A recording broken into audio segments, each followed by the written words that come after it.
제가 기도하고 시작하겠습니다. 사랑의 아버지 하나님 감사합니다. 오늘도 우리 삶 가운데 함께해 주시고 우리 연약한 가운데 동행하여 주시니 감사드립니다. 주님, 우리의 몸이 주님께서 계시는 머무시는 성전임을 기억하며 우리 발길이 닿는 곳마다 그곳을 거룩하게 바꾸고 또 기쁨의 현장으로 바꿀 수 있는 주님의 제자들 될 수 있게 도와주세요. 감사드렸고 예수님 이름으로 기도드립니다. 아멘. 찬양하시겠습니다.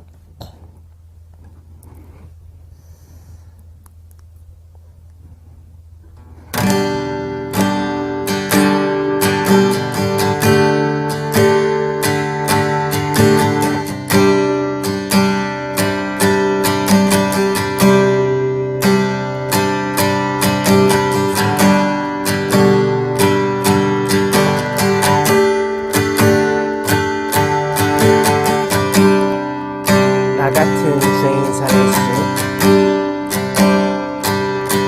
나 같은 죄인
주 찬양하리라.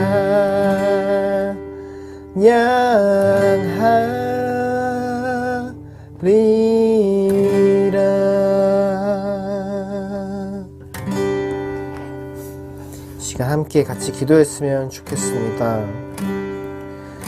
죄인된 우리를 위하여 이 땅에 오셔서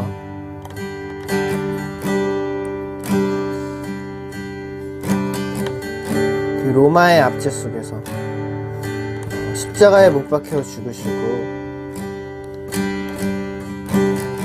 부활하셔서 소망을 보이신 주님, 감사합니다. 주님, 우리가 이제 이전의 방식대로가 아니라 주님의 방식대로 주님께서 가르쳐 주신 섬김의 길, 사랑의 길 따라서 살기 원합니다. 그리하여서 우리가 가는 발걸음 곳곳마다 예수의 흔적이 묻어나는 삶 되게 해주세요. 이 시간 함께 그렇게 같이 기도했으면 좋겠습니다. 예배를 위해서 같이 기도하시겠습니다. 기도드리겠습니다. 사랑의 아버지 하나님 감사합니다. 주님, 이 죄인을 위하여서 그 높고 높은 곳에서 낮고 낮은 땅으로 오신 주님 감사합니다. 주님으로 인하여서 죄인된 제가 하나님께 나아갈 수 있는 그 길이 열렸음을 고백합니다. 주님만이 오직 예수 그리스도만이 오직 길이요 진리요 생명 되심을 고백하오니 주여 그 진리 되신 그분 안에서 우리 삶이 온전히 그분을 드러내는 삶 되게 해주시옵시고 우리 삶이 다른 이에게 생명을 부여하는 삶 되게 하여 주시옵시고 주님, 우리 삶이 먼저 섬기는 인생, 그리하여서 주님 예수 그리스도를 본받아 닮아가는 인생 되게 하여 주시옵소서.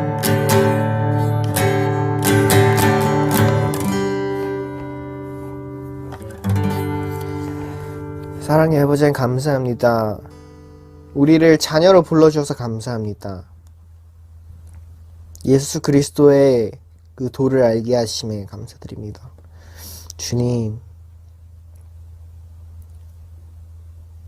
삶을 살아가다 보면 여전히 우리 안에 있는 연약함들을 발견하게 됩니다. 그러나 주님, 우리가 주님을 따라가길 원하오니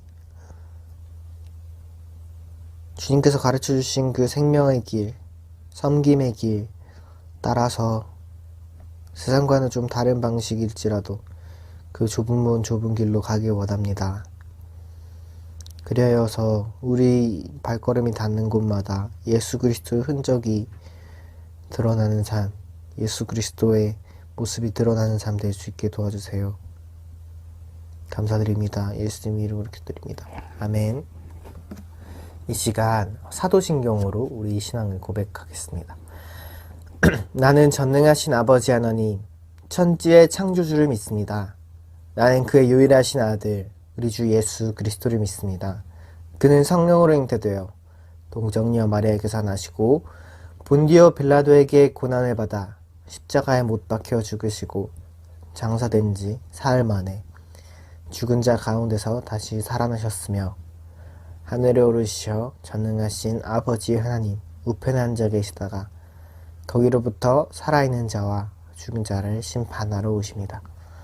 나는 성령을 믿으며 거룩한 공교회와 성도의 교제와 죄를 용서받는 것과 몸의 부활과 영생을 믿습니다.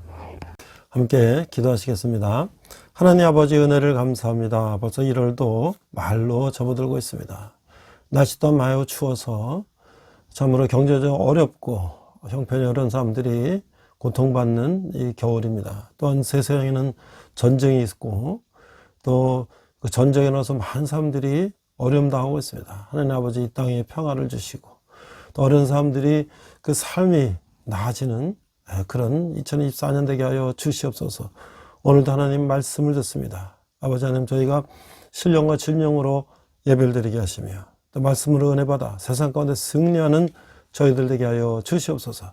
감사드리며 예수님 이름으로 기도했습니다. 아멘. 안녕하세요. 백목사의 세상일기. 이번 시간은 우리가 너무나 잘 알고 있는 어메이징 그레이스에 얽힌 두 편의 실화 영화를 소개하고자 합니다. 왼쪽이 존 뉴턴, 이 어메이징 그레이스 가사를 작사하신 목사님이고요. 오른쪽이 윌리엄 윌버포스, 영국의 노예 제도, 무역 제도를 폐기하는 법안을 통과시킨 영국의 의원을 초상합니다.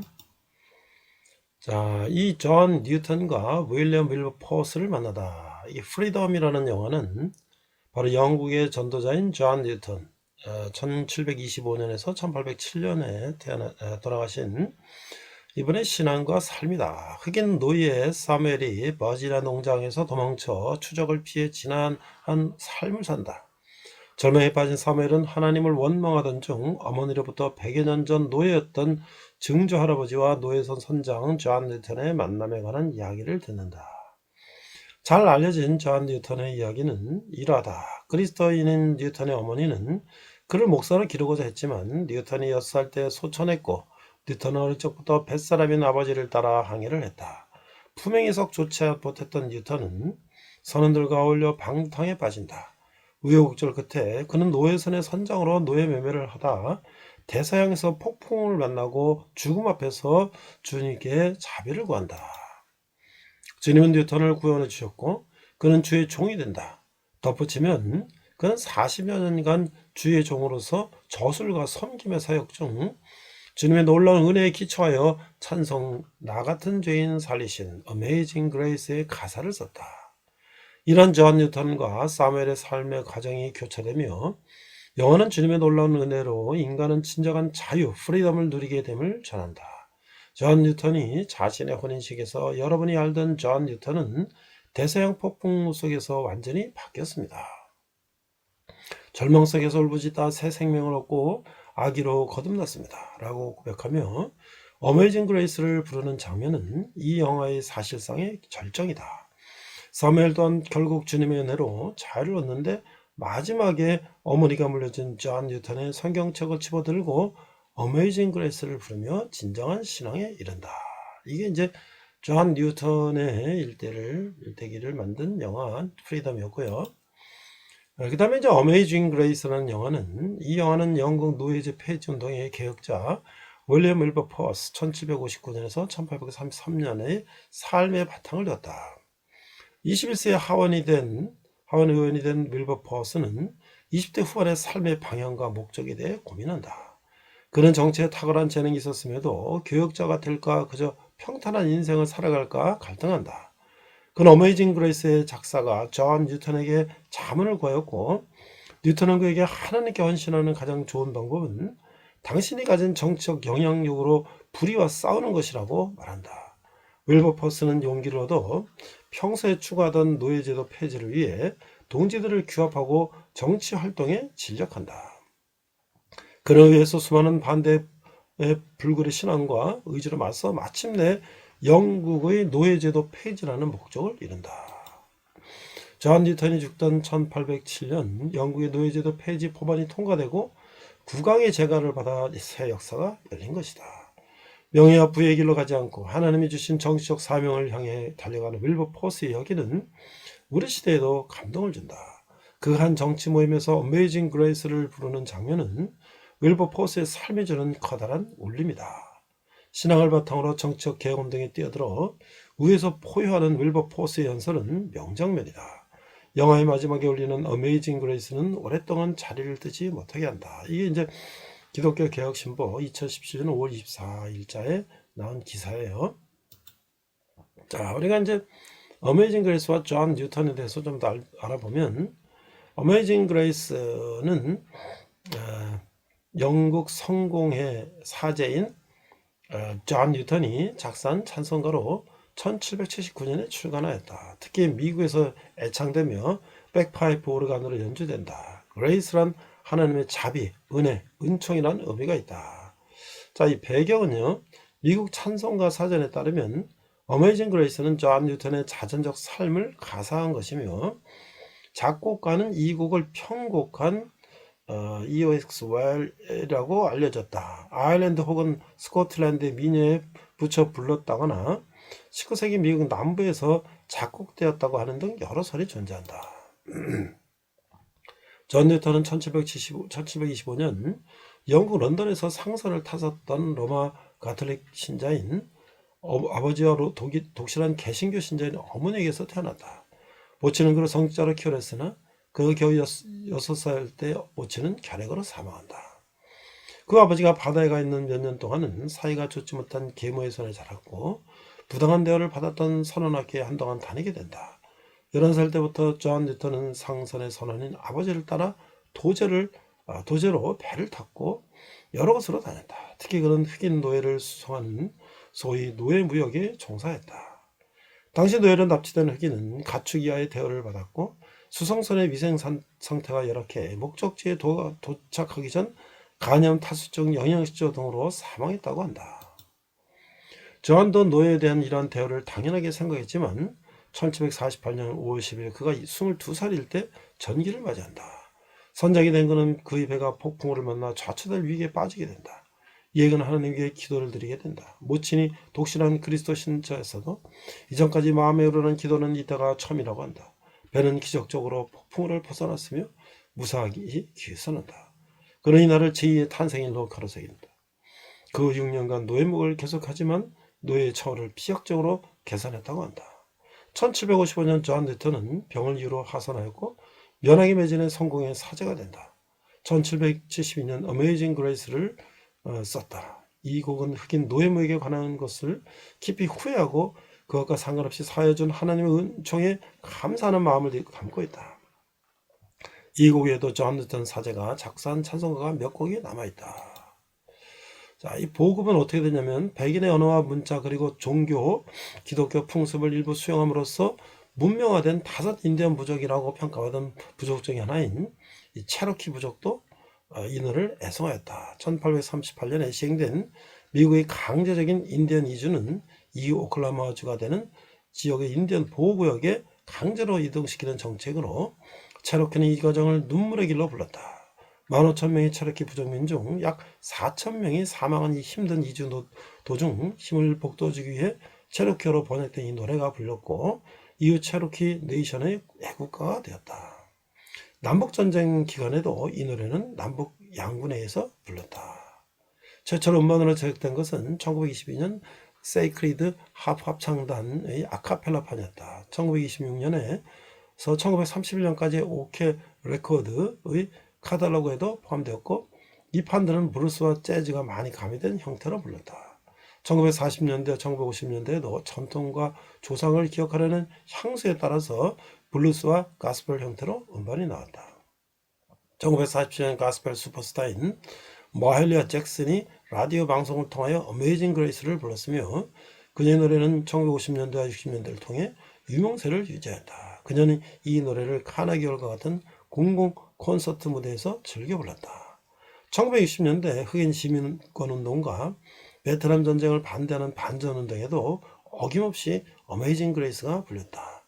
마일라 잭슨은 시민권운동의 행진가로 어메이징 그레이스를 불렀다. 이 가사는요. Amazing grace, how sweet the sound that saved a wretch like me. I once was lost, but now I'm found. Was blind, but now I see. 이런 식으로 되고 있죠. 가사를 보니까 놀라운 은혜 얼마나 감미로운 소리인가. 나 같은 비참한 사람을 구해주셨네. 한때 길을 잃었으나 지금 인도해 주시고 한때 장님이었으나 이제 나 보이네. 하나님의 은혜가 내 마음의 두려움을 가르치고 그리고 이러한 은혜가 공포를 덜어주네. 얼마나 존귀한 은혜가 나타난 것일까. 나 처음 믿을 때 많은 위험, 고통과 유혹을 넘어 나 이미 여기에 왔네. 이 은혜가 여기까지 나를 무사히 이끌었으니 은혜는 나를 번영으로 인도하리라.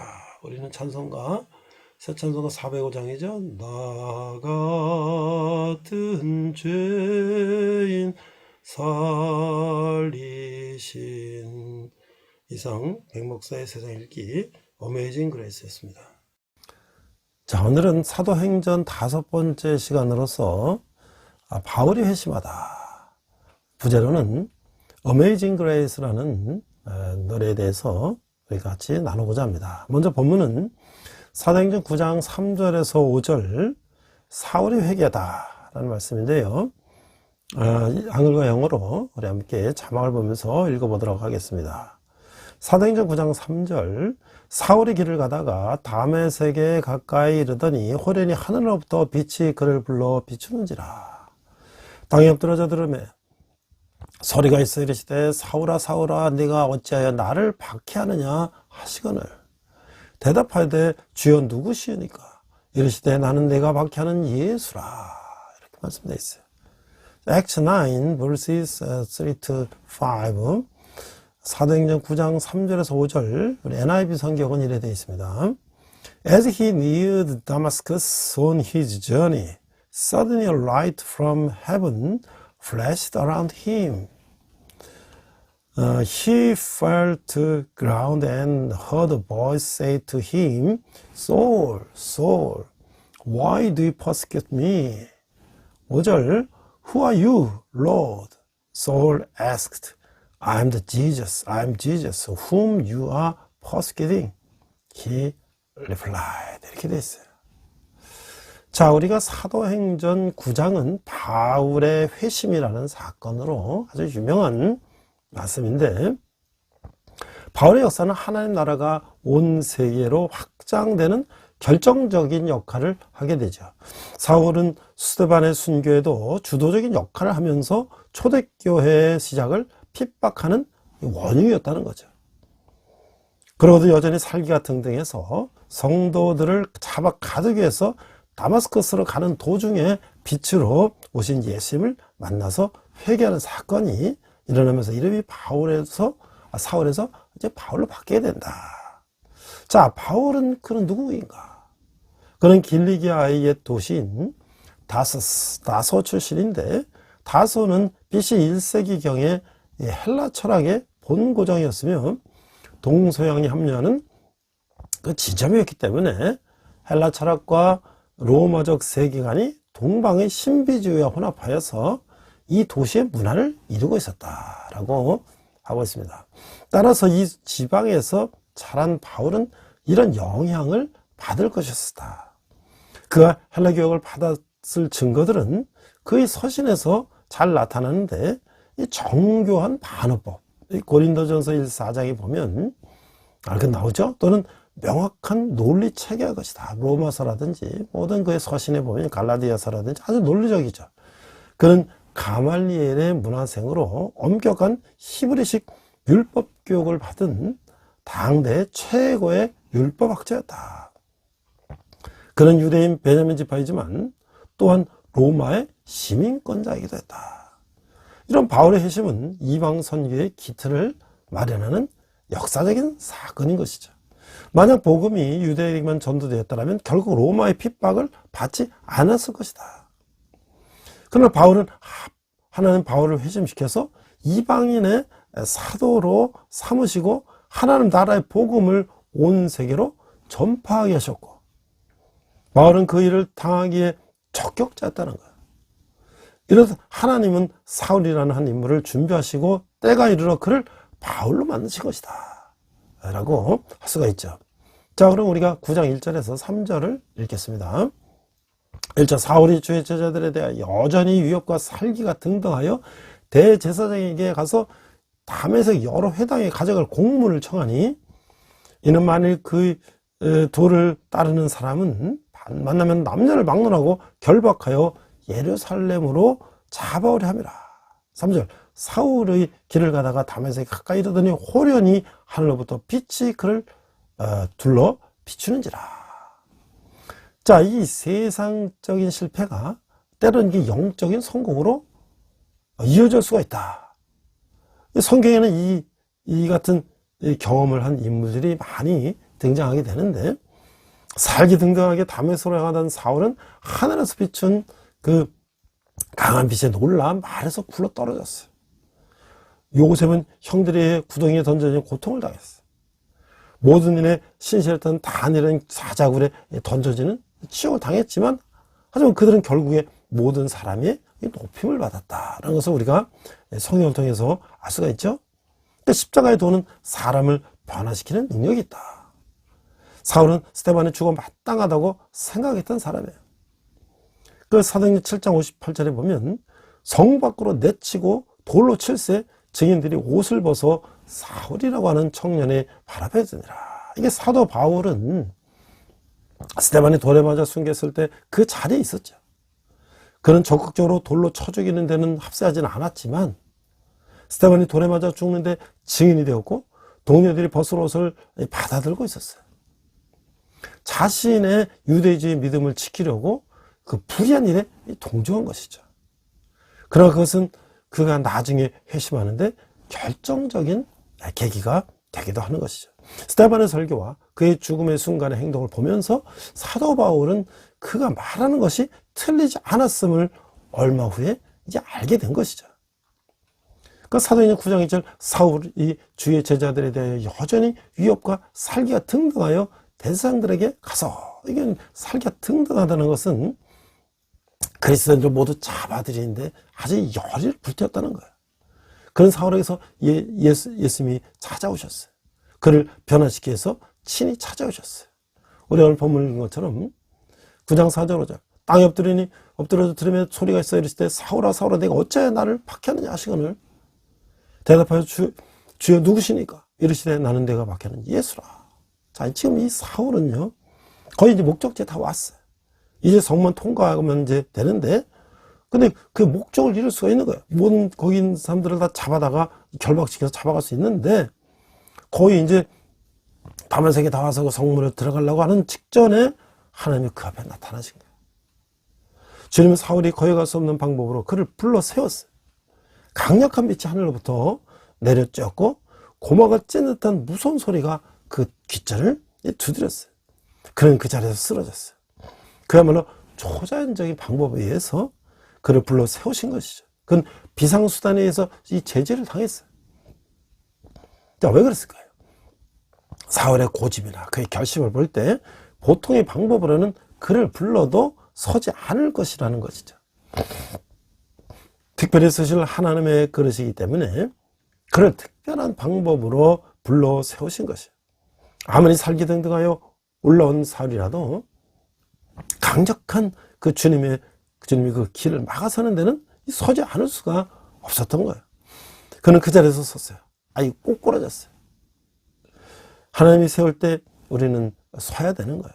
하나님이 부를 때는 우리가 서야 되는 거예요. 몰라서 하나님을 거역하고 몰라서 하나님을 대적할 때 사랑의 주님이 부르시는지를 이 자비의 음성이 들릴 때는 그 자리에 우리는 서야 된다는 거예요. 지금 우리 곁에는 서야 할 이들이 너무나 많아요. 자기가 하는 일이 주님이 위한 일인 줄 알고 목숨 걸고 하는 사람들이 있어요. 성도들은 올가매는 일에 의기양양해 있고 살기 등등한 애들이 있어요. 주님의 길이 아닌 길을 가는 걸음을 주님께서 세워주시길 바라는 거예요. 사울은 자기를 부르는 이 정체를 물었어요. 도대체 지금 나를 세우는 당신은 누구십니까? 그가 누구라고 짐작을 했을까요? 그건 모르죠. 그러나 한 가지, 그분이 주님이라는 건 상상도 못했을 것이에요. 주여 당신은 누구십니까? 하고 물었을 때 주님은 분명히 말씀하셨어요. 혹시 잘못 듣거나 잘못 생각할 여유를 주지 않았어요. 나는 내가 비판하는 예수라 라고 했던 것이죠. 사울은 두 번 다시 확인할 자신이 없었어요. 그는 그 자리에서 무릎을 꿇었어요. 지금까지 아무도 사울의 의지를 꺾었던 사람이 없었어요. 아무도 그를 막아본 사람이 없었어요. 그 바람에 스데반도 죽었어요. 그래서 제사장도 그에게 도장을 찍어 주었어요. 그래서 다메섹의 회당 책임자들도 이제 그 임무를 수행하였어요.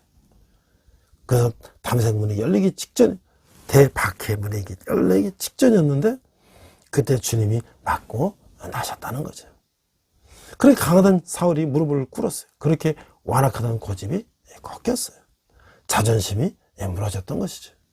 그는 수십 년 쌓아온 자신의 성이 무너지는 소리를 들었어요. 사울이라는 인간의 역사가 단절되고 그 안에서 새 주인이신 주님의 역사가 시작되는 것을 알게 됐다는 것이죠. 그는 그 역사를 거부하기에 그 힘은 너무나 강력했어요. 정하기에는 너무나 역부족했어요. 그러기에 당신은 누구십니까? 라고 물은 것, 이 첫 번째이자 마지막 질문을 빼놓고 더 이상 물어볼 수가 없었던 것이죠. 그것이 사울이 받은 은혜라고 하는 거예요. 그러나 끝내 사울이라는 이름마저 가지고 있을 수가 없었던 것이죠. 자, 우리가 절망과 낙심에 빠져있는 나를 친히 찾아주신 그 예수님을 만난 적이 있는가요? 나를 찾으신 예수님이 나를 어떻게 변화시켰는가요? 우리를 한번 돌아보는 그런 시간이 되기를 바랍니다. 제가 이제 군대 사역을 한 12년 이상을 이제 하고 보고 있는데요. 군대에 참 여러 가지 재미난 얘기가 있습니다. 내가 처음에 이제 군대 교회 갔을 때, 교회 안에 어떤 형제가 여기 저 팔에다가 무슨 염주를 이렇게 두르고 있는 거예요. 그래서 참 재밌는 현상이죠. 사회에서는 참 보기 힘든 일인데, 그러니까 이제 군인 형제들이 뭐 절도 가보고 교회도 가보고 이제 이렇게 하는 거예요. 그래서 이 그랜드 슬램이라고 이제 젊은이들 그렇게 얘기하고 뭐 또 4대 천왕이라고도 얘기해요. 왜냐면 교회 가서 세례받고 천주교 가서 영세받고 또 불교 가서 수계받고 또 원불교는 뭔지 모르겠어요. 4개를 다 받는 것을 그랜드 슬램이다. 우리 올림픽의 4관왕 있잖아요. 4대 천왕이다. 뭐 이런 이제 농담도 있고. 또 이제 제가 이제 이런 얘기를 들었어요. 이런 이제 예화를 들었는데, 어떤 이제 목사님이 아들이 이제 군대를 가가지고, 목사님 아들이 이제 신학생인데, 그래서 이제 신병교육대 이제 위문을 갔다는 거예요. 뭐 세례식이나 여러 가지 그걸 갔겠죠. 그래서 이제 다 예배를 마치고, 근데 우리 많은 이제 군 장병들이 있으니까, 우리 아들이 이제 여기 있다고. 그러니까, 누구냐 그래갖고 이제 찾았어요. 근데 이게 교회에 없는 거예요. 그날 주일날. 이게 어떻게 된 일인가. 그래서 이제 나중에 막 찾아보니까, 이게 이제 절에 갔다 왔다는 거예요. 그래서 아버지가 이제 아들을 혼냈어요. 아니, 네가, 응? 어떻게 절에 갔단 말이냐. 그랬더니, 아버지 오늘 절에서 짜장면 준다 해서 갔다 왔어요. 그런 농담이 있는데, 이 젊은이들이 뭐 그런 농담들을 했어요. 자, 우리가, 젊은이들을 선교도 참 얼마나 어려운가. 요즘 우리 이 전도 얼마나 어려운가. 한국 교회는 지속 성장이 가능한가. 이게 이제 장로교 통합 측의 보고서에서, 총회 보고서에서 이제 이런 얘기가 나왔어요. 한국 교회 이미지를 물어봤어요. 매우 부정적이다. 그 다음 부정적이고 무관심. 이게 다 75%. 긍정적이고 매우 긍정적이라는 것은 25%. 이게 뭐 코로나 전 얘기이기 때문에 코로나 이후에 지난 문재인 정권에서 모든 코로나의 그 책임을 교회에다 떠넘기는 듯한 그런 행동을 했기 때문에 더 지금 높아졌을 거예요. 그러니까 4분의 3이 부정적으로 본다. 물론 이게 이제 외부의 영향도 있지만 교회 내부에 문제가 많죠. 한국 교회 문제점을 물어봤어요. 성직자의 권위주의가 51%, 도덕성의 부재가 18%, 재정의 불투명이 15%, 독선적 태도가 11%, 3회 차의 부족이 5% 나타났어요. 그러니까 이게 좀 세상과 동떨어지는 리더십과 그런 도덕성과 그런 재정의 불투명성을 갖고 있다는 거죠. 자, 종교를 선택한다면 천주교가 43% 제일 많았어요, 당시. 기독교 35%, 불교 18%, 원불교 2%, 기타. 그 기독교가 2등이었어요. 지금도 크게 다르지 않을 거예요. 1995년에 25만 명이던 군대 내 기독교인 수가 2010년에는 14만 명으로 해서 14만 명으로 11만 명이 줄었다. 그러니까 90년대 25만 명이 2010년에 11만 명. 지금 2020년대 지금 얼마나 됐을까요? 엄청나게 줄었습니다. 그러니까 아마 10%, 그러니까 50만 명대로 지금 국군 장병이 줄었는데 아마 5만 명대로 줄지 않았을까. 대신에 무종교는 없었는데 15년에 25만 명으로 증가했다. 그러니까 무종교도 종교다 이거죠. 자, 한국교회는 비전이 있습니까? 한국교회는 현재 수평이동 중이다. 새롭게 당시에 분당에 있는 모 교회에서 그 목사님이 그랬어요. 새로 등록하는 교회들의 절반 이상이 집사, 장로, 권사라는 거죠. 그게 수평이동이에요. 장로교 통합청의 보고에 따르면 1년에 4만 명이 교회를 떠난다고 해요. 1년에 교인 수는 1만 명이 대형교회 4개가 없어지는 거예요. 10,000명의 교회 4개가 없어지는 거예요. 지금 더 많이 없어지겠죠. 그럼 한국교회 성장 동력은 무엇입니까? 이 땅만 해도 군선교와 북한선교라고 얘기를 했어요. 이는 군대라는 특성으로 사는 전도 대상이 있기 때문입니다. 자, 물론 군대라는 것이 힘들고 어렵기 때문에 이제 교회 다니다 안 다니던 형제들이나 또는 안 다니는 형제들이 교회를 찾아오는 것은 가능하죠. 또 이제 전국에 있는 대대급 이하 부대에도 그동안 이제 교회들이 많이 군대교회를 세웠기 때문에 절이나 천주교회는 군대 바깥으로 나가야 되지만 부대 내에 있는 교회는 얼마든지 쉽게 걸어갈 수 있으니까. 그렇지만 지금 앞서 말한 것처럼 무종교도 종교다. 그리고 뭐 종교된 강요나 무슨 권유도 곤란하고 말이죠. 전부 다 편하게 좋기 때문에 그 주일날 쉬기를 원하지 교회 가서 딱딱한 설교 듣기 싫다는 거죠. 사실 이제 군성교도 황금어장이란 말을 제가 12년 해보고 나니까 그 옛말이 된 거예요. 앞으로 북한 선교는 모르겠어요. 통일의회 북한 선교 지금부터 준비해서 계속 선교를 한다면 정말 그때 큰 사건이 날 수는 있겠죠. 자, 청년 선도는 가능합니까? 자, 제가 다닌 신학대학원의 동기 목사님이 제가 이제 신학대학원 다닐 때요. 뭐 대학의 이제 교수님인데 자동화 로봇공학과 교수님인데 이제 미션 스쿨 다녀요. 근데 이제 교수님들이 목요일 저녁 6시 예배 드리고 또 학생들한테 장학금도 주고 해서 전도도 하고 뭐 이래가지고 한 8,000명 학생 중에서 한 20-30명이 모여서 예배한다는 얘기 들었어요. 저도 이제 대학에 와서 경기 북부에 있는 대학에 와서 이제 기숙학생들 데리고 이렇게 이제 광고하고 같이 예배하자라고 해서 몇백 명한테 이렇게 포스터를 붙이고 했지만 결국 오는 사람은 한두 사람밖에 없었어요. 그만큼 오늘날 젊은이들이 이 교회하고는 멀어져 있다는 거죠. 자, 이게 이제 우리가 사도행전을 보면서 이런 정말 사도 바울의 아주 예수님을 믿는 사람을 배척하고 잡아들이는 그런 사울이 극적으로 변화되는 모습을 보면서 이 사도행전은 사울의 소명 사건을 3번씩이나 이제 기록하고 있는 거예요. 예수님이 사울에게 나타난 사건은 하나님 모세에게 나타난 사건과 유사한 점이 있다는 거야. 빛과 불이 나타났을 뿐만 아니라 이름을 거듭해서 부르신 것도 그래요. 이름을 거듭 부르신 것은 죄인을 향한 하나님의 애절한 마음을 잘 보여준다는 거야. 하나님은 각 사람을 향한 분명한 목적을 가지고 계신 것이죠. 그래서 사울아 사울아 내가 어째 나를 박해하느냐.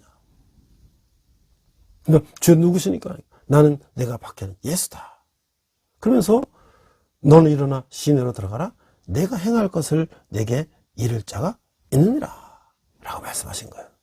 그러니까 주님은 사울을 친히 찾아와서 자신이 누구인지 명백하게 밝히시고 그가 저지른 엄청난 잘못을 지적하셨어요. 그리고 그를 향한 특별한 계획이 있음을 알려주셨어요. 사울은 주님 앞에 완전히 굴복할 수밖에 없었어요. 우리가 주님 앞에 완전히 굴복할 때 주님 우리를 사용하셔서 큰 일을 이루실 거라는 거예요.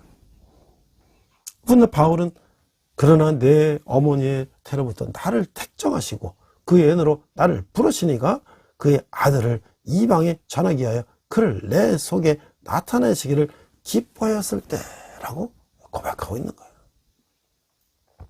9장 6절을 보면 너는 일어나 시내로 들어가라. 내가 행할 것을 내게 이를 자가 있느니라 하시네. 이제 사울은 이 성령님의 직접 인도를 받기 시작하는 거예요. 그럼 다마섹에 올라올 때 그가 순방해야 할 기독교인들의 은신처를 알아가지고 왔을 거예요. 그가 차례로 방문해야 할 회당의 지도들도 있었을 거예요. 그 만나야 될 회당장의 이름도 있었을 거예요. 그런데 이제 이런 그의 계획은 아무런 소용이 없었어요. 그는 이제 자기의 계획대로 가는 것이 아니라 주님의 인도대로 가게 되었던 것이죠. 이제는 맨 앞에 자기가 선 것이 아니라 주님이 서셨기 때문이라는 거예요. 그가 그곳에 올 때는 나름대로 계획이 있었어요. 그러나 하나님은 사울이 그것에 오기 전부터 그 계획을 알고 계셨어요. 사울이 그리스도의 사람들을 잡으러 간 것이 아니라 주님이 사울을 기다리고 계셨던 것이죠. 주님은 이미 이렇게 앞으로 진행될 모든 일을 알고 계셨어요. 그는 이제 자기의 의지를 주장할 수가 없었던 거예요.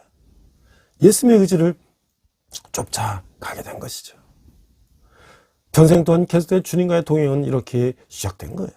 그는 이제 새로운 사람으로 출발하게 된 것이죠. 9장 8절 9절을 읽어보면 8절 사울이 땅에서 일어나 눈을 떴으나 아무것도 보지 못하고 사람의 손에 끌려 다메섹으로 들어갔어. 9절 사울 또한 보지 못하고 먹지도 마시지도 아니하니라. 자, 사울은 이제 그동안 크고 작은 경험을 했지만 이번처럼 큰 경험은 처음이었을 것이에요.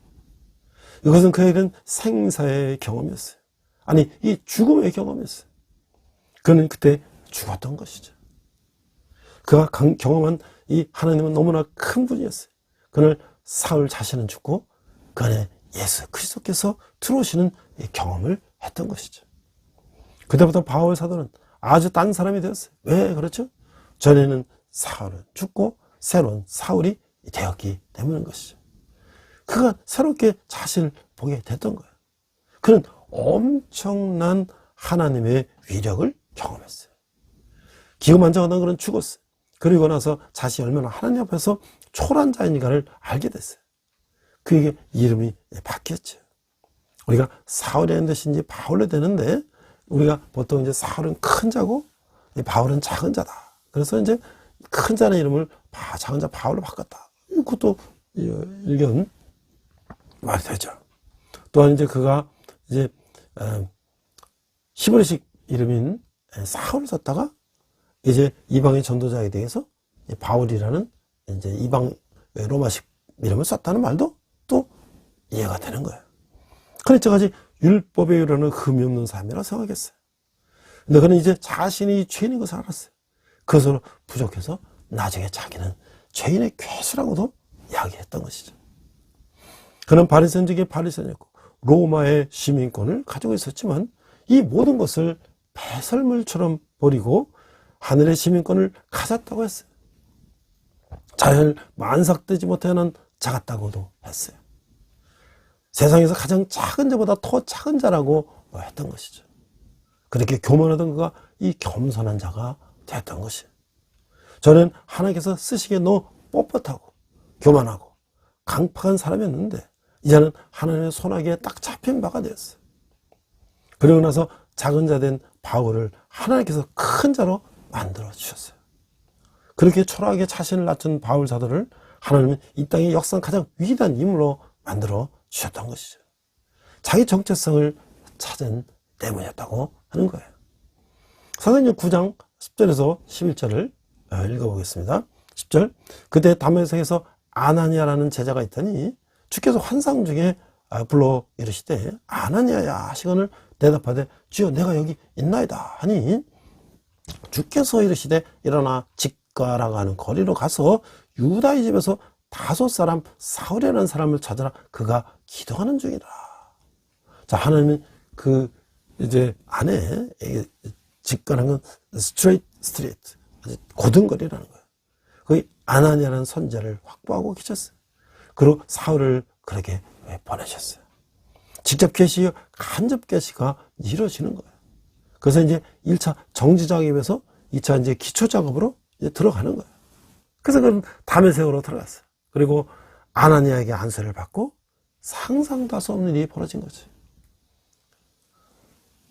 그리스도인을 박해로 왔던 이가 어떻게 그 선지자에게 안수를 받게 될까요? 그러나 하나님이라는 이런 신비 속에 풀리는 거예요. 그가 그리스도 안에서 제일 먼저 만난 사람은 그 길을 안내한 일을 제하고는 아나니아가 처음이었던 거예요. 그러고 나서 그는 전혀 얘기치 못된 사람들을 만나게 되죠. 그 만난 사람들을 보면 이 바나바를 만나는 거예요.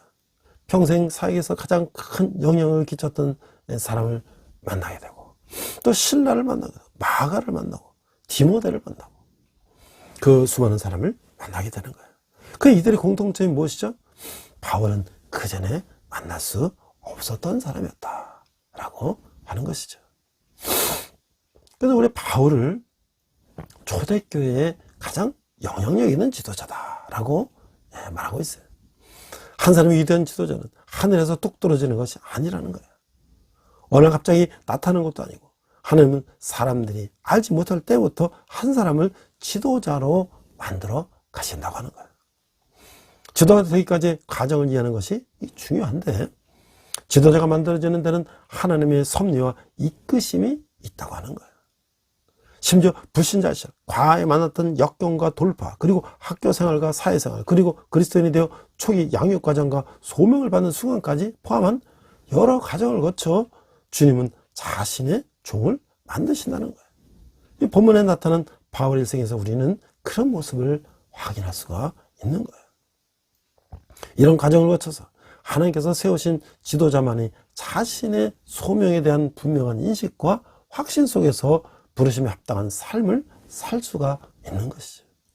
그러면 어떤 역경 앞에서도 하나님의 인도와 보호에 대한 확신으로 흔들리지 않는다고 하는 거예요. 그런데 아무리 하나님이 세운 지도자라 해도 기회가 올 때 기회를 살릴 수 있도록 자신을 준비해놓지 않으면 안 된다는 것이죠. 그것이 바로 지도자의 역량이요 실력이라고 하는 거예요. 바로 오늘날 리더십의 주요 특징 가운데 하나인 사람을 설득하는 능력까지 갖추고 있었어요.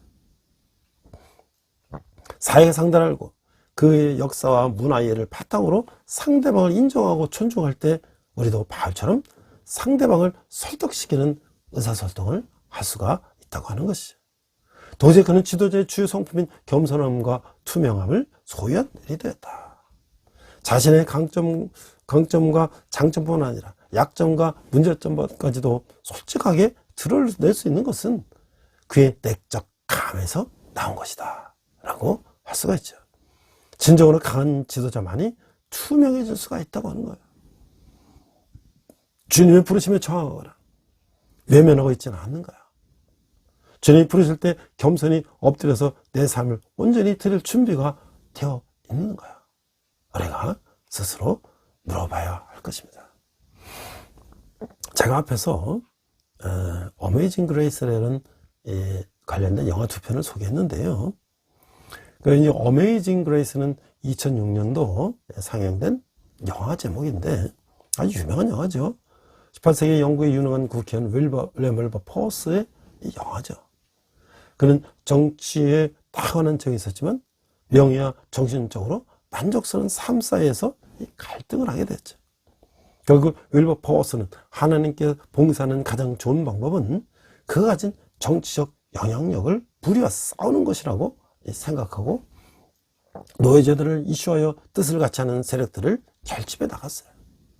윌버 포스와 동료들은 청원과 보이콧, 대규모 군중 집회 등을 통해서 국민들에게 뜻을 전파해 나가서 결국 영국 의회가 노예 무역을 폐지하는 법안을 가결하게 만들었던 것이죠.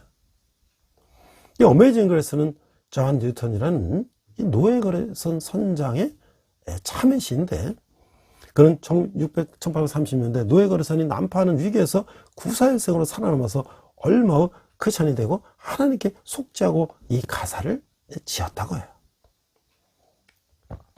작곡자가 이상해. 이 곡은 이제 미국 민요 같은데 이제 붙였다는 거죠. 흑인 노예들 사이에서 많이 불러지고 기독교적인 가사를 쓰고 있는데 가사는 존 뉴턴이 1772년에 정도에 썼다고 알려졌는데 어떤 이는 이제 뉴턴이 흑인 노예들의 멜로디에서 따가지 왔다고도 하지만 곡조에는 아프리카, 아일랜드, 스코틀랜드 등의 영향이 있어요. 이 곡은 특히 백파이프로 연주될 때 그게 참 감동적이죠. 그걸 생각하면 아일랜드나 스코틀랜드가 연상이 된다고 하는 거예요. 제가 이제 위키백과 사전에 보니까 이렇게 기록되어 있어요. Amazing Grace is a Christian hymn with words written by English poet and clergyman John Newton. 1725년, 1807년, published in 1779, with the message that forgiveness and redemption are possible regardless of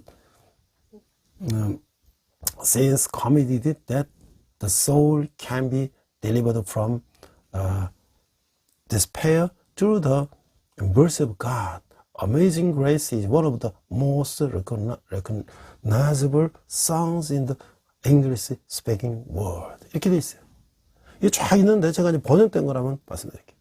Amazing Grace는 영국의 시인이자 성직자인 존 뉴턴이 작사로 1779년 출판된 기독교 찬송가이다. 어떤 죄를 지었던 용서와 구원이 가능하며 영혼도 구원받을 수 있다는 메시지를 담고 있다. 하나님의 자비를 통한 절망, Amazing Grace는 영어권 세계에서 가장 잘 알려진 노래 중 하나이다. 그 다음 단락은요. Newton wrote the words from personal experiences. He grew up without any particular religious conviction, but his life's path was formed by a variety of twists and coincidences that were often put into motion by his recalcitrant insubordination. 이렇게 쭉 돼 있는데 제가 이제 번역된 걸 보니까 뉴턴은 개인적인 경험을 바탕으로 이 글을 썼습니다. 그는 특별한 종교적 신념 없이 자랐지만 그의 삶의 길은 아주 반항적인 불복종으로 인해 종족 시작되는 다양한 우여곡절과 우연의 일치로 형성되었습니다. 그는 왕립 해군에 강제로 입대했고 자발적으로 복무하도록 이제 강요를 당했으며 퇴역한 후 대서양 노예 무역에 참여하게 되었습니다. 1748년 맹렬한 폭풍이 그의 배를 심하게 강타하여 그는 하나님께 자비를 구했고 그 순간 그의 영적 회심이 두드러졌습니다. 그러나 그는 1754년이나 1755년까지 노예 무역 경력을 계속했고 그때 항해를 완전히 끝내고 기독교 신학을 공부하기 시작했습니다. Ordained in the Church of England in 1764, Newton became curate of Olney, Buckinghamshire, when he began to write hymn with poet William Cowper. 이렇게 돼 있는데 1764년 영국의 성공에서 서풍을 받은 뉴턴은 버킹엄셔 주 올리의 부목사가 되었고 그것을 시인 윌리엄 카우퍼와 함께 찬송가를 쓰기 시작했습니다. 그래서 Amazing Grace는 1773년 설날 설교를 설명하기 위해 쓰여졌습니다. 이 구절에 어떤 음악이 동반되는지는 알 수가 없습니다. 그것은 단순히 회중이 외쳤을 수도 있습니다. 이 책은 1779년 뉴턴과 쿠퍼의 온이 힘을 통해서 출판되었지만 영국에서는 상대적으로 알려지지 않았습니다. In the United States, however, Amazing Grace was used extensively during the Second Great Awakening in the early 19th century. 그러니까 미국에서는 19세기 초에 제2차 대각성 운동 때 Amazing Grace라는 표현이 광범위하게 사용됐다. 이건 20개 이상의 멜로디와 연관되어 있지만 1835년에 오늘 가장 잘 부르게 되는 뉴 브리튼이라는 곡과 결합되었습니다. Gilbert Chase writes that Amazing Grace is without a doubt the most famous of all the folk hymns. 그래서 작가 갤버트 체이스는 Amazing Grace가 의심할 여지 없이 모든 민요 중 가장 유명한 곡이라고 썼으며 뉴턴 정기작가인 조나단 아이큐는 이 곡이 매년 약 1000만 번 연주된다고 주장하고 있어요. 그것은 포크음악에 특별한 영향을 미쳤으며 아프리카계 미국인의 상징적인 영성이 됐다고 하는 거예요. 이 작품의 보편적인 메시지는 이 작품이 계속해서 음악으로 크로스오버 되는데 중요한 요소가 됐다고 하는 거죠. 어메이징 그레이스는 1960년대 미국에서 다시 인기를 얻었고 20세기 이후에도 수천만 번 녹음되었고 있으며 가끔 대중음악 차트에도 등장했다고 하는 거예요. 마지막으로 제가 이 거룩한 부담감이라는 이제 걸로 마무리하려고 합니다. 사람이 비범해지는 순간은 하나님이 맡기시는 사명을 자각하는 때예요. 그 사명에는 바로 어떤 과업을 보고 부담감을 갖는 것을 말하는 것이죠. 자신 아니면 그 일이 안 될 것 같은 느낌, 하나님이 그 일을 위해 자신을 보내셨다는 생각이 드는 것이죠. 그래서 어떤 사람은 힘든 주방 살림을 도맡아서 하며, 어떤 사람은 주차장 관리를 해요. 어떤 사람은 미전도 종족에, 어떤 이들은 장애인 선교에, 어떤 교회는 어려운 가정을 돕는 일에 부담감을 갖는 거예요. 왜 그렇죠? 하나님이 그 마음에 부담감을 주셨기 때문이라고 하는 거예요. 복음을 선포하는 것도 마찬가지예요. 하나님께서는 다메섹에 있는 제자 아나니아를 불러 사울에게 안수하여 눈을 뜨게 하라는 하시면서 다음같이 명하시는데 15절에 보니까 주께서 이르시되 가라, 이 사람은 내 이름을 이방인과 임금들과 이스라엘 자손들에게 전하기 위하여 택한 나의 그릇이라. 16절 그가 내 이름을 위하여 얼마나 고난을 받아야 될 것을 내가 그에게 보이리라 하시니 예수님이 사역인 복음을 전파하는 것입니다. 전파하는 것은 선포하는 거예요. 회개하십시오. 천국이 가까이 왔습니다. 예수를 믿고 구원받아야 합니다. 이런 식으로 선언하는 거예요. 선포는 직설적인 거예요. 거기는 논증이나 설명이 없어요. 진리이신 말씀을 그대로 말하는 거예요. 하나님 당신을 사랑하십니다. 당신에겐 예수님이 필요합니다. 예수님을 믿어야 합니다. 이렇게 말하는 거예요. 예수님이 구원자라는 사실, 예수님이 하나님이라는 사실은 논쟁할 필요가 없어요. 그냥 전하면 되는 거예요. 바울의 공고처럼 때렸든지 못 얻든지 전하면 되는 거예요. 우리 주위에는 세계의 말씀을 듣고 구원받아야 할 사람들이 너무나 많다고 하는 거예요. 기어져 추설게 됐을 때 기회를 놓치지 말고 복음을 전해야 한다는 것이죠. 오늘 하나님께서는 바울과 같이 하나님을 대적했던 사람도 부르셔서 이방인의 사도로 사용하시는 거예요. 나도 바울 못지않게 예수를 부인하고 거역하던 사람이었어요. 예수님께서 나를 부르신 목적은 세상에 나가서 그리스도의 자녀로 살면서 때를 얻든지 못 얻든지 복음을 전하라는 사명을 주시기 위함이라는 것을 우리가 확신해야 될 것입니다. 우리 함께 기도하겠습니다. 하나님 감사합니다. 저도 바울 못지않게 예수님을 모르고 부정했던 사람입니다. 그러나 예수님께서 저를 사랑하셔서 이 자리로 저를 부르셨습니다. 저도 세상 가운데 그리스도의 자녀답게 살고 사도 바울처럼 담대하게 복음을 전하는 삶을 살게 하여 주시옵소서. 예수님 이름으로 기도합니다. 아멘. 이 시간 헌금 찬양 하시겠습니다.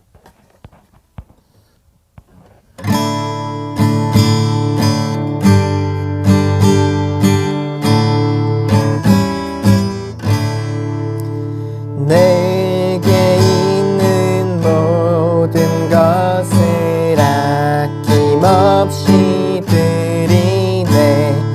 사랑하고 의지하며 주만 따라 살리라. 주께 드리네. 주께 드리네. 사랑하는 구주 앞에 모두 드리네. 아멘.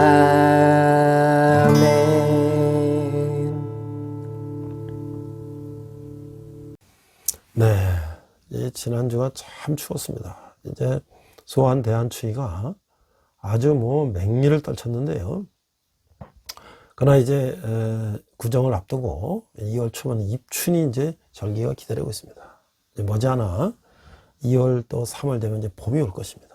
추운 겨울이 지나가고 다시 또 꽃피는 따뜻한 봄이 올 것입니다.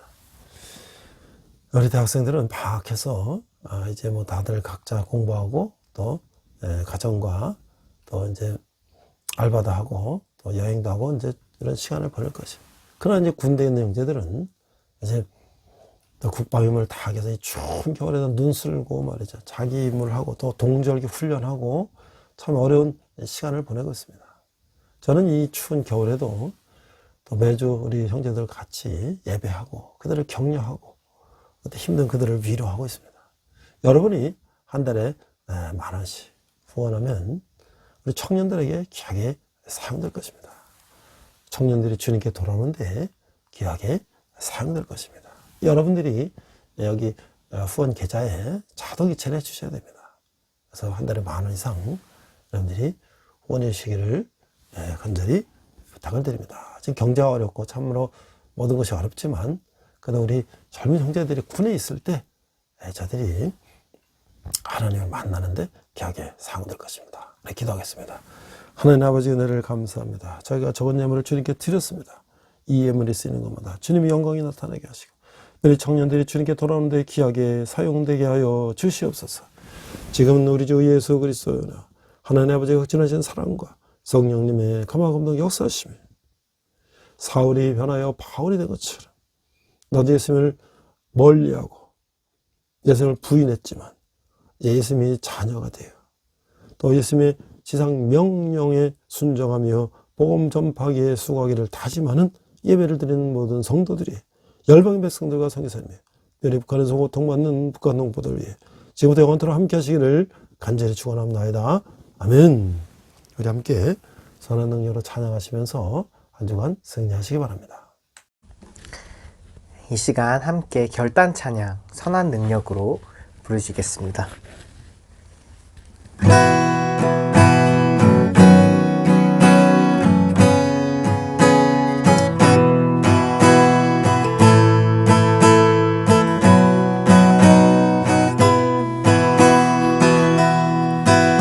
그 선한 힘에 고요히 감싸여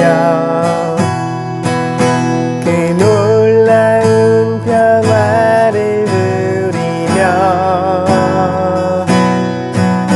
나 그대들과 함께 걸어가네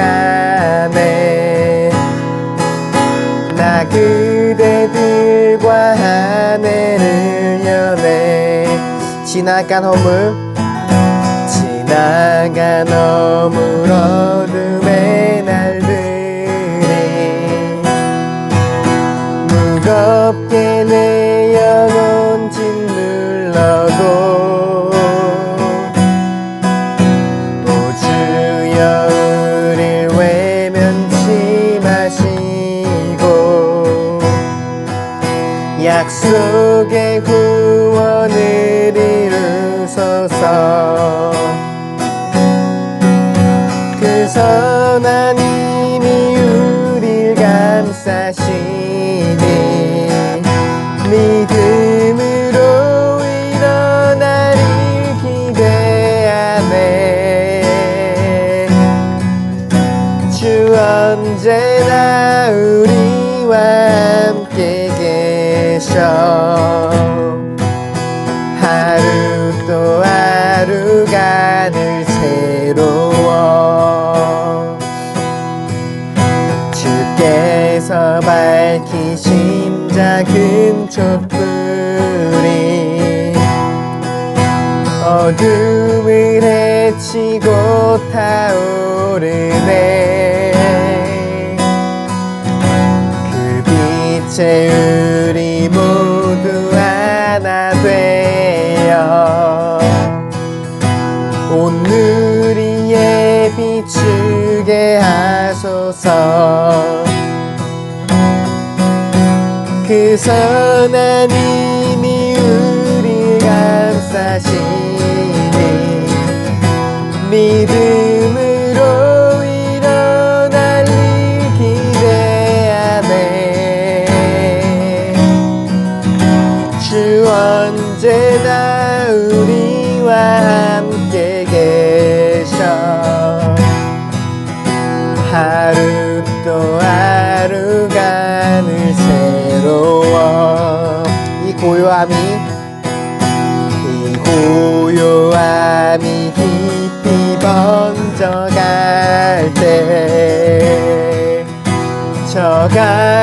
벅찬 노래 들리네. 다시 하나가 되게 이끄소서. 당신의 빛이 빛나는 이 밤, 그 선한 힘이 우릴 감싸시니 믿음으로 일어나를 기대하네. 주 언제나 우리와 함께 계셔. 하루 또 하루가 늘 새로워. 주 언제나 우리와 함께 계셔. 하루 또 하루가 늘 새로워. 주님과 동행하는 복된 한 주 되시길 축복합니다.